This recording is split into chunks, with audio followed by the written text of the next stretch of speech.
Video को like करके आगे शेयर जरूर कर देना। थी एक मर्तबा सोने के कंगन पहने हुजूर मिलने के लिए उनके पास आए, सोने के कंगन हाथ में देखे, हुजूर वापस हो गए। इस बात पर जरा गौर कर लेना, तवज्जो कर लेना, मैं समझूंगा कि मेरा आना कामयाब हो गया। मेरी बहनें भी मौजूद है, खवातीन इस्लाम भी मौजूद है, उनकी भी तवज्जो चाहता हूं। सैयदा बीबी ज़हरा के घर आए, सोने के कंगन उनके हाथ में देखे, हुजूर वापस हो गए। चेहरे अनवर पे नागवारी के आसार हुए, वापस हो गए। अल्लाह अकबर। इस मंजर को निगाह में लाएं, 1450 साल पहले का मंजर। सैयदा का मुबारक घर, जिस छत के नीचे अली रहे, हसनैन पाक रहे, सैयदा कायनात रहे, हुजूर के बाजू में बिल्कुल घर। अभी भी हुजरे फातिमा मौजूद है, हुजरे फातिमा अभी भी सलामत है। गोया के रसूलुल्लाह की चौखट पे लोग जाने की बात करते हैं, पूछ लो सबसे, रसूलुल्लाह सैयदा आयशा के हुजरे में आराम करते हैं, लेकिन चौखट जो है वो सैयदा फातिमा के हुजरे में बनी हुई है। गोया के बता रहे हैं हुजरे आयशा में आराम होता है, हुजरे आयशा में आराम होता है, और नेमतें तकसीम चौखट से होती है। तो वो चौखट कहाँ की है? वो फातिमतुज़ ज़हरा की चौखट है। कुर्बान जाएं, सैयदा आयशा का मकाम भी बताया जा रहा है और सैयदा फातिमा की अजमत भी बताई जा रही है। और गोया के बताया जा रहा है अगर भीख लेने आना हो तो फातिमा का वास्ता लेकर के आओ, उनकी चौखट से। गोया के उनकी चौखट ही नबी की चौखट है, और नबी की चौखट के इमाम कहते बखुदा, खुदा का यही है दर, नहीं और कोई मफर मकर, जो वहां से हो यहीं आके हो, जो यहां नहीं तो वहां नहीं। हुआ क्या? हुजूर अलैहि सलाम के चेहरे पे नागवारी के आसार। हुजूर तशरीफ ले गए। बाबा का मिजाज समझती थी, बहुत ज्यादा वाकिफ थी बाबा के मिजाज से। बाप को सबसे ज्यादा औलाद जानती है और औलाद को सबसे ज्यादा बाप जानता है, यही लोग कहते हैं। सैयदा कायनात मिजाज समझती थी। हुजूर वापस हुए, कनीज को बुलाया, कंगन उतारे, ये ले जाओ और ले जाकर बेचकर मदीने के गरीबों में बांट दो। सोने के कंगन सैयदा के लिए हराम न थे, मगर उनकी शायान शान न थे। और लोग हराम काम करें तो नाराज हुआ जाता है, लेकिन ये अहले बैत जिनके लिए आयत ततहीर नाज़िल हुई है, यहां शायान शान काम नहीं हो रहा है तो भी हुजूर नाराज होकर चले गए। थोड़ी देर के बाद वापस आए तो हाथ में कंगन नहीं थे। हुजूर ने फरमाया कंगन क्या देखा? बाबा जब देखा कि आप नाराज हो गए तो हमने वो गरीबों में तकसीम करवा दिए। फरमाया बेटी, दुनिया वालों के लिए दुनिया की दौलत और नेमतें हैं, मोहम्मद और आले मोहम्मद के लिए आखिरत की नेमतें हैं।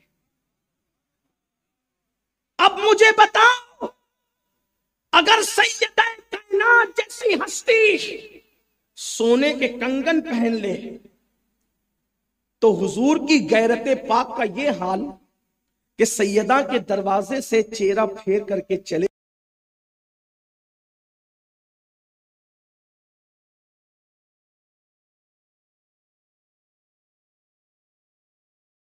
जब यहां का ये हाल है तो तुम कौन हो? अब सुनो, बात खत्म हो रही है। नाजुक है बहुत गैरत सुल्तान मदीना, सैयदा के हुजरे का वो वाकया याद करो। और अब आओ, दाढ़ी मुंडाते रहे और मर गए, नमाज छोड़ते रहे, मर गए, जिना के अड्डों पे जाते रहे, मर गए, सूद के लुक़्मे खाते रहे, मर गए, अल्लाह की नाफरमानी करते रहे, मर गए, झूठी बातें करते रहे, मर गए, झूठी कसमें खाते रहे, मर गए, सारे जराइम करके मरे। और फिर हुआ क्या? एक ही सहारा था कि जब कोई साथ नहीं आएगा, कोई मददगार नहीं होगा, कोई इमदाद करने वाला नहीं होगा, एक ही साथ होगी, एक साथ। कब्र की मनो मिट्टी के नीचे बाप, भाई, चचा, भतीजे, मामू, भांजे सब जब मनो मिट्टी के नीचे दफना करके जाने वाले जाते हैं तो होता क्या है? ये होता है कि मुर्दा हसरत से जाने वालों को देखता है। यही हाल तुम्हारा भी होगा, यही मेरा भी होगा। न किसी के बच्चे कब्र के अंदर गए, ना मेरे आपके बच्चे आएंगे। न किसी का बाप कब्र के अंदर गया, ना मेरा आपका बाप कब्र में आएगा। कोई नहीं आता है कब्र में। इमाम कहते हैं हाय गाफिल, वो क्या जगह है जहां 5 जाते हैं, 4 फिरते हैं, कोई दोस्त, कोई यार, कोई मददगार कोई नहीं है। सुनियो, गफलत की जिंदगी गुजारने वालों, लॉकडाउन के अंदर वक्त मिलने के बाद भी लोग कह रहे हैं लॉकडाउन में बहुत टाइम मिला, किया क्या? सारी जिंदगी जितनी फिल्में नहीं देखी थी उतनी 4-6 महीने में देख डाली। ये सूरत हाल है हमारी कौम की। अगर मस्जिदें बंद हो गई तो घरों में गिड़गिड़ाया नहीं, बल्कि लोगों ने जुमा तक नहीं पढ़ा। लोगों ने क्या नहीं किया, मुशरिकों के सिनेमा देखते रहे, मुशरिकों के सीरियल देखते रहे। क्या उनके मजहब की भी तो मालूमात होनी चाहिए, इसलिए उनकी कहानियां देख रहे थे। अरे तेरे मजहब की कितनी तुझे मालूमात है ये तो बता। जिस कौम को रसूलुल्लाह के माँ बाप का नाम नहीं पता, उस कौम के नौजवानों को आशिक़ रसूल कहलाने का हक क्या है? जो सीरियल के अदाकारों के नाम तो याद रखें, लेकिन रसूलुल्लाह की बेटियां कितनी हैं ये उनको खबर ना हो, उस कौम को आशिक़ रसूल कहलाने का हक क्या है? जो कौम जुमा तक छोड़ दे 4-4 महीने तक, उस कौम का क्या हाल होगा, क्या हश्र होगा?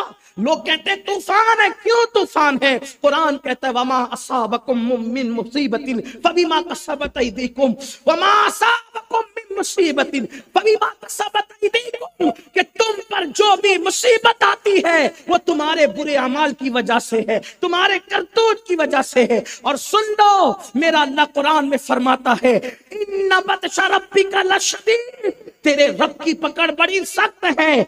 ऐश कदे सजाने वालों, आराम कदे सजाने वालों, अपनी आराम की जिंदगी के लिए नमाजों को तर्क करने वालों, 500 रुपए के गुम जाने पर रोने वालों, और फजर की नमाज कज़ा होने पर जरा भी एहसास निदामत न हो। सोचो तो सही, एक दिन वो आने वाला है, अंधेरा घर, अकेली जान, कम घुटता दिल उकताता, खुदा को याद कर प्यारे, वो साथ आने वाली है। मेरी बहनों से भी मेरी गुजारिश है, जब मौत आएगी ना, कोई काम नहीं आएगा, सब मनो मिट्टी के नीचे दबा करके जा रहे होंगे। उस वक्त मुर्दा हसरत से कहे सब जा रहे हो, भाई भतीजे भांजे बेटे सब जा रहे, सब चले गए। तसव्वुरात की दुनिया में सोचो, हाय कैसी बेकसी है, हाय कैसी बेबसी है। अंधेरा इतना कि एक हाथ को दूसरा हाथ सुझाई नहीं देता। अगर 10 बाय 10 के कमरे में पंखा बंद हो जाए तो गर्मी का हाल क्या हो, है? और वो कब्र जहां करवट बदलने की भी जगह नहीं है, वहां कोई बिस्तरा नहीं, ऊपर मिट्टी, नीचे मिट्टी, दाएं मिट्टी, बाएं मिट्टी, मिट्टी ही मिट्टी।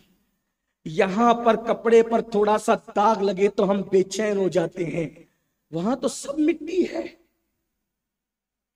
नसब का गुरूर, डिग्रियों का गुरूर, इल्म का गुरूर, खूबसूरती का गुरूर, दौलत का गुरूर, कब्र में जाकर सब मिट जाएगा।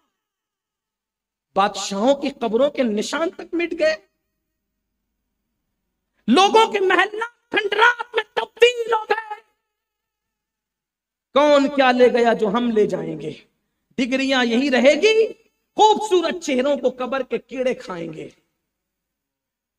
आंखें बहकर पानी बन के बहेगी, बाल झड़ जाएंगे, पेट फट जाएगा। मुर्दे कहते हैं कि पेट की बदबू इतनी है कि अगर कोई अजाब और भी ना दिया जाए, सिर्फ पेट की बदबू हम पे मुसल्लत की जाए, वही हमारे लिए सबसे बड़ा अजाब है। सब भूल बैठे, सब भूल बैठे, सब भूल बैठे। कुरान कहता है सब भूलने वाले, ला तंस नसीबका मिनद दुनिया, अपने नसीब का मत भूल। दुनिया से तू क्या ले जाएगा सिवाय कफन के? कफन के सिवा तू कुछ नहीं ले जाने वाला है, तेरे साथ जाना क्या है? लेकिन जब सब छोड़ के चले गए, सब छोड़ के चले गए, तो आदमी का क्या करेगा? अब्बा आप भी गए, भाई आप भी गए, चचा आप भी गए, तो ऐसे में गोया के कोई तसल्ली दे रहा होगा, सब चले गए ना, गम न कर, भाई गया जाने दे, बाप गया जाने दे, भतीजा गया जाने दे, दोस्त गए जाने दे, अहबाब गए, सब चले गए। अभी एक ऐसी हस्ती तेरे पास आने वाली है जिसके आने से हाल ये होता है, गम सभी राहतों तस्कीन में ढल जाते हैं। जब करम होता है हालात बदल जाते हैं। जब वो आते हैं कब्र में तो हाल ये होता है कब्र में लहराएंगे ता हश्र चश्मे नूर के जलवा फरमा होगी जब तलअत रसूलुल्लाह की। घबरा मत, खौफ मत खा, वो थपकियां देने के लिए अभी आता है, जिससे तूने निस्बतें जोड़ी थी वो आता है। अब तसव्वुर करो उन्होंने कब्र अनवर में कदम रखा, इसलिए कि हम तो इमाम अहले सुन्नत के मानने वाले हैं और हम फिक्र रजा के वारिस है। गोया के लोग कहते कब्र में तस्वीर दिखाई जाएगी, लोग कहते पर्दे उठाए जाएंगे, हम कहते पर्दे उनके लिए उठें जो वो मौकिफ रखते हैं, तस्वीरें और छवि उनको दिखाई जाए वो मौकिफ रखते हैं। हमारा मौकिफ तो ये है कि कब्र में लहराएंगे ता हश्र चश्मे नूर के जलवा फरमा। शबी की बात नहीं है, पर्दे उठने की बात नहीं, जलवा फरमा। और जलवा फरमाई का मतलब क्या होता है ये मापोली वालों को बताना पड़ेगा। ये मुशायरे की और उर्दू की जमीन है, भिवंडी से करीब होने की वजह से 360 मुशायरे तो तुम्हारे यहां रोज होते होंगे, अगरचे लॉकडाउन की वजह से कम हो गए, लेकिन हमारे मालेगांव के शोरा कहते हैं कि मालेगांव के बाद सबसे ज्यादा मुशायरे भिवंडी में होते हैं और कभी कभी शायद वो लोग आगे भी बढ़ जाते हैं। रोजाना करते हो आप मुशायरे, शेर शायरी से आपको शगफ है। मेरे इमाम कहते जलवा फरमा, और जलवा फरमाई किसको कहते हैं समझो। कारी साहब जलवा फरमा है, तस्वीर रखिए। हालांकि कह रहे थे कि मैं चला जाऊंगा, मैंने कहा बिल्कुल चले जाएं, इजाजत है, इसलिए कि बीमार है और वैसे भी ये बरसों से बीमार है। लोग इनको कहते हैं अल्लाह शिफा दे, मैं अल्लाह कभी शिफा ना दे, इसलिए कि जो बीमारी मैं देख रहा हूं उससे शिफा मांगना ये करीबे कुफ्र है। जो बीमारी मैं, कौन सी बीमारी है? मरज़े इश्क का। बीमार भी क्या होता है, जितनी करता है दवा दर्द सिवा। अल्लाह करे ये मर्द और बढ़े, क्योंकि हम यूं दुआ करते हैं ना कि जान है इश्क़े मुस्तफा, रोज वज़ू करे खुदा, जिसको हो दर्द का मजा नाज़े दवा उठाए। वीडियो अगर अच्छा लगा हो तो लाइक करके शेयर जरूर कर देना।